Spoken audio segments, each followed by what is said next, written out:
അതുപോലെ മതനിരപേക്ഷതയും. ഭരണഘടന ഉൾക്കൊണ്ട ഈ പൊതുവായ കാഴ്ചപ്പാട് അതിൻ്റെ പ്രിയാമ്പിളിൽ ഉൾപ്പെടുത്തി എന്നുള്ളത് മാത്രമാണ് അടിയന്തരാവസ്ഥ കാലഘട്ടത്തിൽ ഉണ്ടായത്. അല്ലാതെ മൗലികമായ എന്തെങ്കിലും മാറ്റം വരുത്തിയിട്ടില്ല. പക്ഷേ അതും അനുവദിക്കില്ല. പ്രിയാമ്പിളിൽ വരുത്തിയ ഈ മാറ്റം അനുവദിക്കുന്നതല്ല എന്ന നിലപാടാണിപ്പോൾ സ്വീകരിക്കുന്നത്. ഭരണഘടനാപരമായ മൗലികാവകാശത്തിൻ്റെ ഭാഗമായിട്ട് ചൂണ്ടിക്കാണിച്ച സോഷ്യലിസത്തിൻ്റെയും സമത്വത്തിൻ്റെയും ഏത് മതത്തിൽ വിശ്വസിക്കാനുള്ള അവൻ്റെ അവകാശത്തെയും മതനിരപേക്ഷ ഉള്ളടക്കത്തെയും ഇല്ലായ്മ ചെയ്യുന്നതിന് വേണ്ടി RSS എടുത്തുകൊണ്ടിരിക്കുന്ന നിലപാടാണ് യഥാർത്ഥത്തിൽ വീണ്ടും ആവർത്തിച്ച് ഏതെങ്കിലും ഒരു MLA MP എന്നല്ല, ഒരു RSSൻ്റെ സംഘപരിവാറിൻ്റെ ഏറ്റവും പ്രമുഖനായ നേതാവ് ഇപ്പോഴും ചൂണ്ടിക്കാണിച്ചിട്ടുള്ളത്. അപ്പോൾ സ്വാതന്ത്ര്യത്തിൻ്റെയും സമത്വത്തിൻ്റെയും മതനിരപേക്ഷതയുടെയും ഉള്ളടക്കത്തെ ഇല്ലായ്മ ചെയ്യാൻ ശ്രമിച്ചുകൊണ്ടിരിക്കുന്നത്, മുമ്പേ RSS അത് തന്നെയായിരുന്നു ശ്രമിച്ചുകൊണ്ടിരുന്നത്.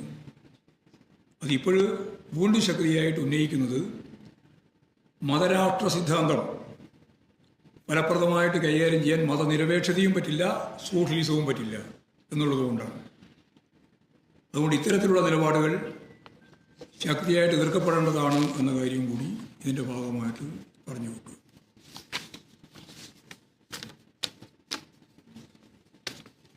ഇതാണ് പൊതുവായിട്ട് പറയാനുള്ളത്.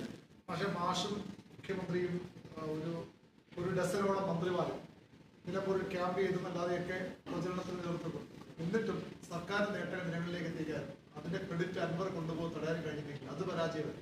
ഞങ്ങളിപ്പോൾ ആ രീതിയിലൊന്നുമല്ല അതിനെ കണ്ടത്. 9 കൊല്ലക്കാലം അവിടെ MLA ആയി പ്രവർത്തിച്ച ഇടതുപക്ഷ ജനാധിപത്യ മുന്നണിയുടെ പ്രതിനിധി എന്ന രീതിയിൽ നടക്കുന്ന വികസന പ്രവർത്തനങ്ങളിൽ സ്വാഭാവികമായിട്ടും അതിൻ്റെ മുൻകൈ MLAക്ക് ഉള്ളതാണ്. പക്ഷേ അത് പാർട്ടിയുടേതായ മുൻകൈയിൽ നടക്കുന്ന പ്രവർത്തനം എന്നതിന് പകരം MLAയുടേതായ പ്രവർത്തനമാണെന്ന് വരുത്തി തീർക്കാൻ അദ്ദേഹം നടത്തിയ ശ്രമം അദ്ദേഹത്തിന് ഗുണം ചെയ്തിട്ടുണ്ടെന്ന് ഞാൻ പറഞ്ഞു വന്നതിൻ്റെ അടിസ്ഥാനം അത്രയും. അല്ലാണ്ട് എല്ലാ കാര്യങ്ങളും പൂർണ്ണമായിട്ട് അങ്ങനെയാണെങ്കിൽ ഇപ്പോൾ ഈ 66,660 വോട്ട് കിട്ടൂല്ലോ. ഇനി നമുക്ക് നോക്കാം, പ്രതിരോധിക്കണ്ട. കഴിഞ്ഞു വന്നിട്ട് അതല്ലേ പറഞ്ഞ രാഷ്ട്രീയ അടിത്തറയിൽ ഒരു മാറ്റവും വന്നിട്ടില്ല. നമുക്ക് ഗുണമുണ്ടായേ. ഞാൻ കണക്കെല്ലാം വിശദീകരിച്ചല്ലോ. അതെന്താ ഉൾക്കൊള്ളാൻ കഴിയാതെ? 40,000 വോട്ടിൻ്റെ ചുറ്റുവട്ടത്തിലാണ് അവിടുത്തെ പാർട്ടി വോട്ട്. 40,000 വോട്ട് അതെന്തോ വളരെ പെട്ടെന്ന് അത് മാറ്റാൻ ശ്രമിക്കും. 40,000 വോട്ടിൻ്റെ ചുറ്റുവട്ടത്തിലാണ് അവിടെ നമ്മുടെ രാഷ്ട്രീയ വോട്ട്. അതിപ്പോൾ 66,660 എത്തി എന്നുള്ളത് വലിയ മുന്നേറ്റമല്ലേ പാർട്ടിയെ സംബന്ധിച്ച്. രാഷ്ട്രീയ പോരാട്ടത്തിലാണ് ഞാൻ ആദ്യം മുതലേ പറഞ്ഞല്ലോ, രാഷ്ട്രീയ പോരാട്ടമാണ് നടത്താൻ ഉദ്ദേശിച്ചത്. അല്ല, അൻവറിന് കുറേ വോട്ട് പിടിക്കാൻ കഴിയുമെന്ന് തന്നെ നമ്മൾ കണ്ടിരുന്നത്. പക്ഷേ കുറച്ചധികം പിടിച്ചു എന്നാണ് നമ്മൾ കണ്ടത്.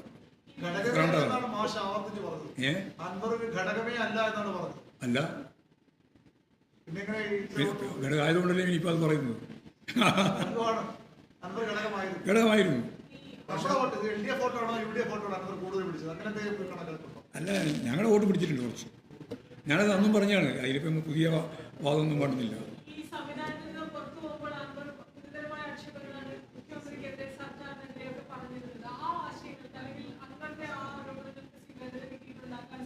ഒന്നും കിട്ടാൻ സാധ്യത ഉണ്ടായിട്ടില്ല. സാധ്യത ഉണ്ടെങ്കിൽ ഒരു 66,660 വോട്ട് കിട്ടില്ലല്ലോ. ഞാൻ നേരത്തെ പറഞ്ഞത് നിങ്ങൾ മനസ്സിൽ വെക്കണം. 40,000 വോട്ടിൻ്റെ ചുറ്റുവട്ടത്തിലുള്ള രാഷ്ട്രീയ വോട്ടുള്ളൊരു മണ്ഡലം. ആ മണ്ഡലത്തിൽ ഞങ്ങൾക്ക് ഈ രാഷ്ട്രീയ പോരാട്ടത്തിൽ 66,660 വോട്ട്, ഞാൻ ആവർത്തിക്കുന്നില്ല, അത്രയും വോട്ട് കിട്ടിയല്ലോ.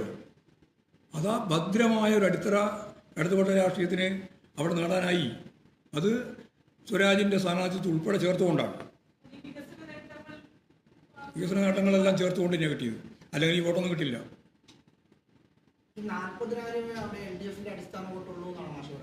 ഞാൻ കണക്കല്ലേ പറഞ്ഞു ഞങ്ങളോട് ഇത്ര വരെ. അത് ശ്രദ്ധിച്ചില്ലേ? പറയണോ എങ്ങനെയാണ് അടിത്തറ വോട്ട് എന്നുള്ളത് ഞാൻ പറയണോ? അതായത് പാർലമെൻറ്റ് തിരഞ്ഞെടുപ്പിൽ നടത്തിയിട്ടുള്ള വോട്ടിങ്, അതിനു മുമ്പ് നടത്തിയിട്ടുള്ള ഓരോ കൊല്ലം നടത്തിയിട്ടുള്ള വോട്ടുകൾ ഞാൻ പറഞ്ഞതിലൂടെ.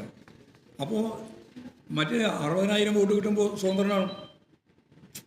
പാർട്ടി എന്ന രീതിയിൽ മത്സരിക്കുന്ന, അല്ലെങ്കിൽ ഇടതുപക്ഷ ജനാധിപത്യ മുന്നണി എന്ന രീതിയിൽ തനിച്ച് മത്സരിക്കുന്ന സന്ദർഭത്തിലൊക്കെ ഈ പറഞ്ഞ ചുറ്റുവട്ടത്തിലാണ് വോട്ട്. അൻവർ കൂടെ ഉണ്ടായിരുന്നെങ്കിൽ കഴിഞ്ഞ പാർലമെന്റ് തെരഞ്ഞെടുപ്പിൽ വലിയ തോൽവി ഉണ്ടായപ്പോൾ സർക്കാരിന്റെ പ്രവർത്തനങ്ങളും ഒപ്പം തന്നെ കൂടുതൽ ജനങ്ങളിലേക്ക് ആവശ്യമുള്ള കാര്യങ്ങൾ നടപ്പിലാക്കണം, ഇറങ്ങിച്ചെല്ലണമെന്നുള്ള തീരുമാനമായിരുന്നു എടുത്തത്. സർക്കാരും അതേ തീരുമാനം. ഇത്രയും വർഷം അത്രയും വർഷമായിട്ടില്ലല്ലോ, അത്രയൊന്നും വർഷമായിട്ടില്ല. തെരഞ്ഞെടുപ്പ് ഒരു വർഷത്തോളം മാത്രമേ ബാക്കിയിരിക്കൂ. അതെ, അതുകൊണ്ടെന്താ നിലമ്പൂർ നിയോജകമണ്ഡലം പോലെയുള്ള മുഴുവൻ മണ്ഡലമാണ് 140 മണ്ഡലം. തീരുമാനം നടപ്പിലാക്കാൻ കഴിഞ്ഞിട്ടില്ല എന്നല്ലേ? കഴിഞ്ഞുകൊണ്ടല്ലേ ഈ വോട്ട് കിട്ടിയത്. 29,000 വോട്ട് കിട്ടിയിരുന്നത് 66,000 വോട്ട് കിട്ടിയത് എങ്ങനെയാ എന്ന് പറഞ്ഞാൽ മനസ്സിലായില്ലേ? 29,000 വോട്ടല്ലേ പാർലമെന്റ് തെരഞ്ഞെടുപ്പിൽ കിട്ടിയത്. 29,000 ഇവിടെ ഇപ്പോൾ എത്ര കിട്ടി? അത് ഈ പറഞ്ഞ എല്ലാ അർത്ഥത്തിലുള്ള ഇടപെടലിൻ്റെ ഭാഗമായിട്ട് കിട്ടിയതല്ലേ 66,000-ലധികം വോട്ട്. ഇമാതിരി വോട്ട് വർധനവ് കേരളത്തിലെ എല്ലാ മണ്ഡലത്തിലും വന്നാൽ പിന്നീടല്ല UDF സീറ്റ് ഉണ്ടാവില്ല. നിങ്ങൾ നല്ലപോലെ മനസ്സിലാക്കിക്കോ. ഇതുപോലെയുള്ള മാർജിൻ വോട്ട് കേരളത്തിലെ 140 മണ്ഡലം ഉണ്ടല്ലോ, 140 മണ്ഡലത്തിൽ വന്നാൽ ഇവിടെ UDF സീറ്റിൻ്റെ സ്ഥിതികൾ പരിശോധിച്ച് നോക്കിക്കോ, സർവേ എടുത്തിട്ട്.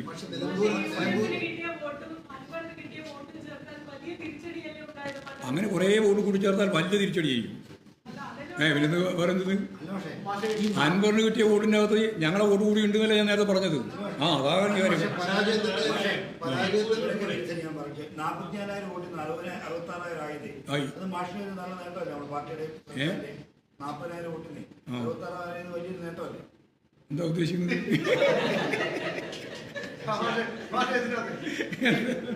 പക്ഷേ ഈ PV അൻവറിന്റെ കാര്യത്തില് UDF കോൺഗ്രസ് നേതാക്കളൊക്കെ പറഞ്ഞത് അൻവർ കൂടെ ഉണ്ടായിരുന്നെങ്കിൽ എന്നൊരു ഇത് പറഞ്ഞു. CPI തോന്നുന്നു അൻവർ കൂടെ ഉണ്ടായിരുന്നെങ്കിൽ ഇത് വരില്ലായിരുന്നു. ആർക്ക്?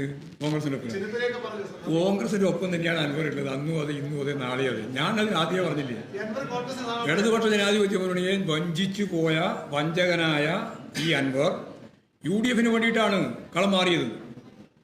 അത് നിങ്ങൾ അത് കാണണ്ടേ? ആ വഞ്ചകനായ അൻവറിന് വോട്ട് നേടാൻ കുറച്ച് സാധിച്ചു. അത് വലിയ രീതിയിലൊന്നുമല്ല, കുറച്ച് വോട്ട് നേടാൻ സാധിച്ചിട്ടുണ്ട്. ഏതായാലും സ്വതന്ത്രമാർക്ക് കുറേ വോട്ട് കിട്ടുമല്ലോ, അതിന് കുറച്ചും കൂടി അധികം കിട്ടിയിട്ടുണ്ട്.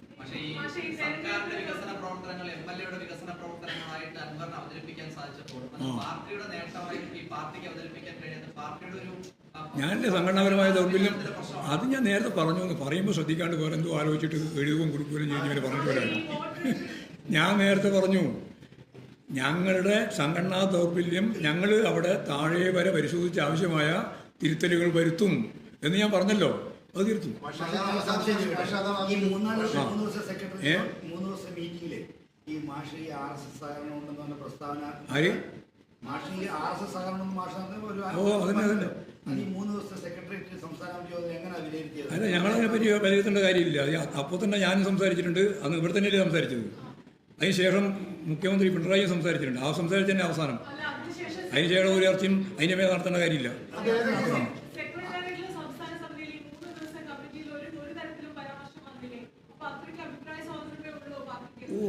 അഭിപ്രായ സ്വാതന്ത്ര്യത്തിൻ്റെ തലമുടി കിടക്കുകയല്ലേ അതിൻ്റെ മുടിയിലുള്ളേ. ഞങ്ങളെ സംബന്ധിച്ചിടത്തോളം ഞങ്ങൾ ഈ സാർവദേശീയ ദേശീയ രാഷ്ട്രീയ കാര്യങ്ങളും നിലമ്പൂർ മുതലെടുത്ത് ഉൾപ്പെടെയുള്ള ചർച്ച ചെയ്തിട്ടുണ്ട്. ചർച്ച ചെയ്യുമ്പോൾ അതിൻ്റെ ഭാഗമായിട്ട് നിരവധിയായ ആശയങ്ങൾ പരസ്പരം കൈമാറിയിട്ടുണ്ട്. അതിനെല്ലാം മറുപടി പറഞ്ഞ് കൃത്യമായി സമ്മേളനം അല്ലെ കമ്മിറ്റി ഏകണ്ഠമായി ഞാൻ ഈ പറഞ്ഞ രേഖ അംഗീകരിക്കുകയും ചെയ്തിട്ടുണ്ട്. കുറച്ചിട്ടില്ല, ഒറ്റ വോട്ടും കുറച്ചിട്ടില്ല. ഉറപ്പായിട്ട് കൂട്ടിയിരുന്നുകൊണ്ടോ ഞാൻ പറയുന്നില്ല. ഇപ്പോൾ അങ്ങനെ ഇപ്പോൾ ഓരോന്നൊരു പരിശോധിക്കട്ടെ, അതെല്ലാം പരിശോധിക്കാം നമുക്ക്. അല്ല, സ്റ്റേറ്റ് കമ്മിറ്റി മൊത്തം പരിശോധിച്ചതിൻ്റെ ഇല്ല ഞാൻ നിങ്ങളോട് പറഞ്ഞത് ഇത്രയും കാര്യം. ശരി, ഇരുത്തേണ്ടതെല്ലാം നിർത്തും. ഇത് നിങ്ങൾക്ക് റേറ്റിംഗ് കൊടുക്കാൻ വേണ്ടിയില്ലേ നാളെ മനോരമക്ക് ഫ്രണ്ട് പേജിൽ വീഴ്ച പറ്റി എന്ന് പറയാനല്ലേ? തിരുത്തും. ഇല്ല, അതിപ്പോൾ നിങ്ങളോട് പറയാൻ പറ്റില്ല. നിങ്ങളോട് പറയാനുള്ള തിരുത്തലൊന്നും അല്ലല്ലോ. ഞങ്ങൾ സംഘടനാപരമായ തിരുത്തലാണ്. നിങ്ങളോട് വേണ്ട ഞങ്ങൾ തിരുത്താൻ പോകുന്നത്. ഇല്ല, ഒന്നുമില്ല, ഒരു കമ്മിറ്റിയും ഇല്ല. ഞങ്ങളെന്നെ നല്ലോണം പഠിച്ചിട്ടുണ്ട്. അവിടെ ഇലക്ഷൻ മാർക്കിന്റെ ഭാഗമായിട്ട് പഠിച്ചിട്ടുണ്ട്.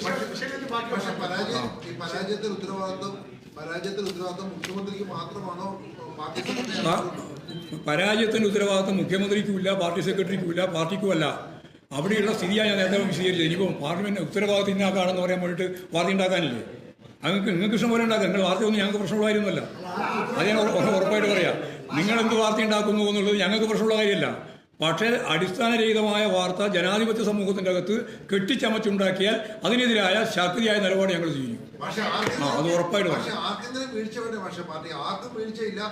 വീഴ്ച പറ്റും. ഞങ്ങൾക്ക് ഇല്ലാതെ വോട്ടുണ്ടാക്കാൻ പറ്റും എവിടെയെങ്കിലും? വീഴ്ച പറ്റില്ല. അതിലേ ഞാൻ പറഞ്ഞത് ഇല്ലാതെ കൊണ്ട് വോട്ടില്ലല്ലോ. ഞാൻ നേരത്തെ പറഞ്ഞ മുഴുവൻ കണക്കുകൾ പറഞ്ഞില്ലേ? എന്നിട്ട് ഇങ്ങനെ വെറുതെ പറഞ്ഞുകൊണ്ടിരിക്കുക.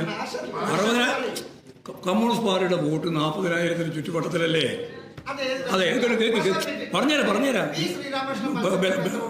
ഞാൻ പറഞ്ഞുതരാം, ഓരോന്ന് പറഞ്ഞുതരാം. അവിടെ കിട്ടിക്കൊണ്ടിരിക്കുന്ന വോട്ടിൻ്റെ ഒരു ശരാശരി എടുത്ത് പരിശോധിച്ചു 40,000 ചുറ്റുവട്ടത്തിലാണ് ഞങ്ങളുടെ വോട്ട് ഒറ്റയ്ക്ക് മത്സരിക്കുമ്പോൾ. ആ മത്സരിക്കുന്ന വോട്ടിൻ്റെ അപ്പുറത്ത് കടക്കാൻ സാധിക്കുന്നതും ജയിക്കാൻ സാധിക്കുന്നതും എന്തുകൊണ്ടാണ്? വോട്ട് നേടാൻ സാധിക്കുന്ന സ്വതന്ത്രന്മാരെ കൂടി ചേർത്ത് വോട്ട് ചെയ്യുമ്പോഴാണ് അടുത്ത പറഞ്ഞ ജനാധിപത്യത്തിലേക്ക് ജയിക്കുന്നത്. അങ്ങനെയുള്ള ഒരു സാധ്യതയല്ലല്ലോ ഇപ്പോഴുള്ളത്. രാഷ്ട്രീയ പോരാട്ടമാണ്. ഞാൻ നേരത്തെ പറഞ്ഞില്ലേ, ആദ്യം തന്നെ പറഞ്ഞല്ലോ രാഷ്ട്രീയ പോരാട്ടമാണ് നടത്താൻ ഉദ്ദേശിക്കുന്നത്. ആ രാഷ്ട്രീയ പോരാട്ടത്തിൽ ഞാൻ നേരത്തെ പറഞ്ഞ പോലെ 40,000 ചുറ്റുവട്ടത്തിൽ നിന്ന് 66,660 എത്താൻ സാധിച്ചത് രാഷ്ട്രീയമായ മികവ് തന്നെയാണ്. മുഖ്യമന്ത്രിയുടെയും സെക്രട്ടറിയുടെയും പാർട്ടിയുടെയും ശക്തമത്തായ ഇടപെടലിന്റെ ഭാഗമായിട്ട് തന്നെയാണ്. സ്ഥാനാർത്ഥിയുടെയും ശരി. സംശയം UDF പ്രചരിപ്പിക്കുന്ന കാര്യം എം സ്വരാജിനെ അവിടെ നിർത്തിയത് മലപ്പുറം തോൽപ്പിക്കാനാണെന്നാണ് UDF പറയുന്നത്. അസംബന്ധം പറയുന്നതിനോടൊന്നും ഞങ്ങൾക്ക് യോജിപ്പില്ല. അതിനൊന്നും മറുപടിയില്ല. അസംബന്ധം പറയുന്ന, അതായത് കേരളത്തിലെ മുഴുവൻ ആളുകളും അതുപോലെ തന്നെ നിലമ്പൂരും പൂർണ്ണമായിട്ട് അംഗീകരിച്ച ഒന്നാണ്. അല്ല, അധികം സംശയം വേണ്ട.